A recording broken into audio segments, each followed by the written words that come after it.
Hi, Alan. Hi, Victoria. Thank you for taking the opportunity to hear me out and allow me to submit a video.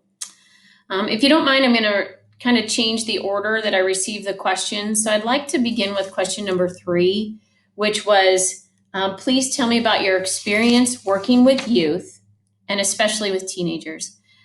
So I am first and foremost a mother. I have 4 children that are all grown now. When my children were growing up, I had the belief that I wanted my children to learn to be captains of their own ship. So it was more important to me that they knew who they were as a person and they could identify things that they enjoyed, strengths, weaknesses, and I felt the same way throughout education. My son is a very intelligent young man, and there was nothing in school that was able to educate him, so I decided that I would create a program that would work with these really bright minds. And through my process, what I learned is that kids need a partner, kids need a collaborator. So I have worked with children of all ages. My specific experience with teenagers is I began a summer enrichment camp. It's a program that has over 700 students now, and the idea was to expose kids to interests and experiences to help them develop their sense of self. That goes up through ninth grade. And then for the kiddos that are in high school, I offer them mentorships and internships and opportunities to be student leaders. So I pair them, I believe very strongly in mentorships. So I pair high school students with adults that are experts in that field, and they work together and the students get to become leaders. I think that's very important. I also started a high school robotics competition team. And again, the reason I did that is I found a hole or a deficit. There was this whole group of kiddos that were sitting in school that maybe weren't the athlete, maybe not into the sports or the drama, but they were very good thinkers and they were very good with their hands. So I worked with that group and developed that.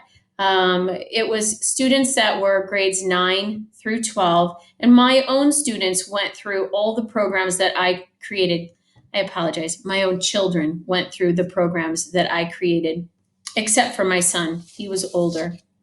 So, as far as the kids go, they are the focus of everything that I've done, which is why I felt I wanted to start with them. Um, what do I think the biggest problems in education are? Really, to sum it all up in a nutshell, I think that there's not enough student involvement. I think active learning has to occur. I think to imagine a teacher in front of the classroom pouring out the knowledge and the information for the student isn't how we learn. We might learn to take a test, we might learn to pass a quiz, but that's not what learning is. That becomes earning a grade. And learning is continuous, it's challenging, it's fun, it's messy sometimes. So I don't believe that the way that we educate cultivates that child as a whole dimension. I also believe that there's more to these kiddos that they need to know and understand. So time management is so critical. How do they learn to deal with stressors? Sometimes expectations of others impacts their learning. I think that they have to learn to set priorities. There's so many other factors outside of academics that need to nurture and cultivate a student so that they can become successful adults, all the while learning who they are. If I could come up with a dream solution, it would be project based. It would involve mentors and partnerships. It would involve independent learning and collaborative learning. It would involve a teacher as a coach who doesn't have to know all the answers, but is asking guiding questions and helping these students to get through that process of learning.